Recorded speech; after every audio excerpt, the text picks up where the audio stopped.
माझं नाव डॉक्टर पुरू धवन आहे आणि आज या व्हिडिओमध्ये आपण पॅरालिसिस बद्दल बोलणार आहोत.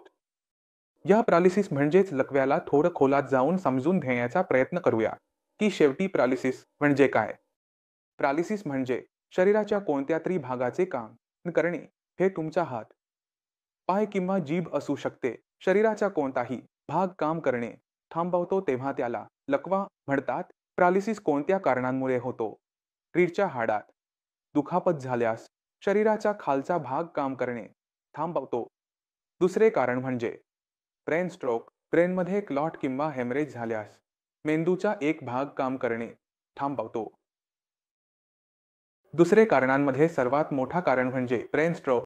जर तुमच्या ब्रेनमध्ये कोणत्याही प्रकारचा क्लॉट आला असेल किंवा ब्रेन हेमरेज झाला असेल तर मेंदूचा एक भाग काम करणे थांबवतो. आता मेंदूच्या त्या भागाचे काम थांबल्यामुळे नुकसान काय होते? म्हणजेच आपल्या हाताला हलवण्याची क्षमता जात आहे का? कारण ब्रेनचा तो भाग जिथे क्लॉट आला होता, ब्रेन हेमरेज, तो आपल्या हातपायांना हलवण्याची क्षमता देत होता. तर दुसरे कारण आमचे ठरले ब्रेन स्ट्रोक.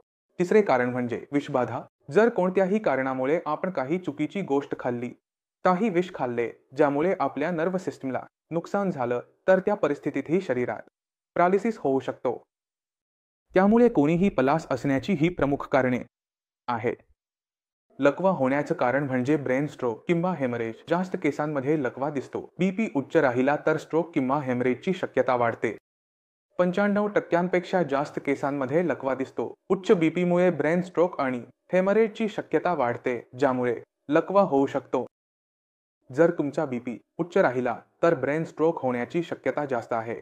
ब्रेन हेमरेज होण्याची शक्यता जास्त आहे. यामुळे तुम्हाला लकवा होऊ शकतो.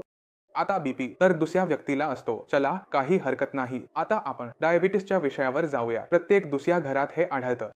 पण जर तुम्हाला डायबिटीस आहे तर रक्तात थक्का येण्याची शक्यता वाढते. तो रक्ताचा थक्का जर ते तुमच्या ब्रेनमध्ये जात असेल तर ब्रेनच्या भागांना ब्लड पोहोचत नाही आणि ब्रेनचा भाग नुकसान होतो. याचं कारण म्हणजे ब्रेन स्ट्रोक. ब्रेनमध्ये येणारे क्लॉट हे खूप सामान्य आजारांमुळे होतात, जसे की बीपी, साखरेमुळे आणि कोलेस्टेरॉलमुळे. म्हणूनच ब्रेन स्ट्रोक हा सर्वात मोठा लकव्या होण्याचा कारण आहे. आता प्रश्न असा आहे की पॅरालिसिस म्हणजे काय? म्हणजे शरीराच्या भागाचे काम करणे. आणि त्यात हेही समजलं की जर कोणाला दुखापत होते किंवा मेंदूला नुकसान होतं किंवा होतं त्याच्यामुळेच हे होतं. त्यामुळे आम्हाला समजले की लेसिसच्या घटनेचे सर्वात मोठे कारण बीपी, शुगर कोलेस्टेरॉल आहे.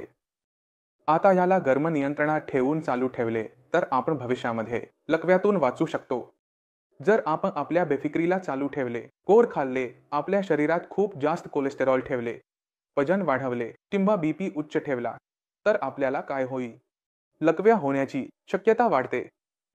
आता प्रश्न असा आहे की जर कोणाला पॅरालिसिस झाला असेल तर तो काय करू शकतो? ब्रेनमध्ये जेव्हा कोणत्याही प्रकारचं नुकसान होतं तेव्हा त्याची भरपाई करणे सोपं नसतं, कारण जो भाग मरण पावला आहे तो जिवंत होऊ शकत नाही. आपल्याला काही नवीन करावं लागेल. जर आपण एक पॅरालिसिस पेशंटला आपल्या समोर ठेवले आणि ज्या दिवशी त्याला पॅरालिसिस झाला त्या दिवशी त्याला पाहिलं तर आपल्याला काय दिसतं? पेशंट बोलू शकत नाही, चालू शकत नाही, हात काम करत नाही. पण पुढील 6 महिन्यांच्या आत पेशंटमध्ये सुधारणा होते. पेशंट चालायला सुरुवात करतो. हातपायांमध्ये ताकद येऊ लागते. पेशंटला असं वाटतं की मी पूर्णपणे ठीक होईल. पण असं होऊ शकत नाही. 6 महिने उलटल्यावर नुकसान काय होतं म्हणजे त्याची जी सुधारणा होत होती ती कुठेतरी थांबते. आता प्रश्न असा आहे की असं का झालं? पहिल्या 6 महिन्यात सुधारणा झाली, त्यानंतर नाही. हे यामुळे घडते कारण आपल्या मेंदूच्या आत सुधारणा करण्याची क्षमता असते. जसं आपल्या शरीराच्या हिजरीला कोणाला दुखापत झाली तर तो आपल्या जखमांना भरायला लागतो. हाड तुटली तर हाडाचं फ्रॅक्चर भरतं आणि त्वचेला कट लागला तरी तो भरतो. अशाच प्रकारे जेव्हा आपल्या मेंदूला कोणत्याही वेळी नुकसान होतं तेव्हा तो त्याची भरपाई करतो आणि या यंत्रणेला आपण न्यूरोप्लास्टिसिटी म्हणतो. आता पहिल्या 6 महिन्यात ही न्यूरोप्लास्टिसिटी स्वयंचलित पद्धतीने सुरू होते. या वेळेस जर तुम्ही कोणत्याही मंदिरात, गुरुद्वाऱ्यात किंवा कोणत्याही औषधात काहीही केले तर तुम्हाला त्या बदल दिसतील. याचं कारण असं नाही की जास्तीत जास्त डॉक्टरांना हवं असतं की पॅरालिसिसचे नवीन केस असावे. खूप जुने पॅरालिसिस केस आहे, कारण पॅरालिसिस जितका जुना होत जातो 6 महिन्यांपेक्षा जास्त झालं की त्याला अनियंत्रित समजलं जातं की आता तो ठीक होणार नाही. आणि हे कदाचित आपण आपल्या नातेवाईकांकडून ऐकतो, आपल्या आजूबाजूला पाहतो. पण ही सत्यता नाही. ता नाही.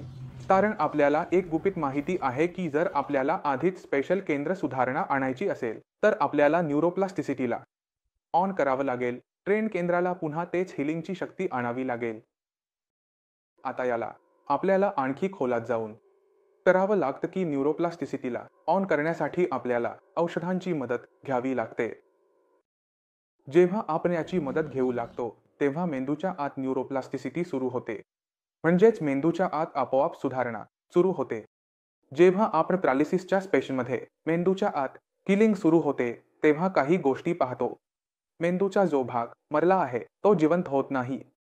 ब्रेनची जुनी विक्री ज्यांनी आपापसात जोडणी केली, ज्यांना आपण इंटरडेंटाइड कनेक्शन्स म्हणतो, त्याच्यामुळे आपल्या मेंदूच्या आत विकास होतो.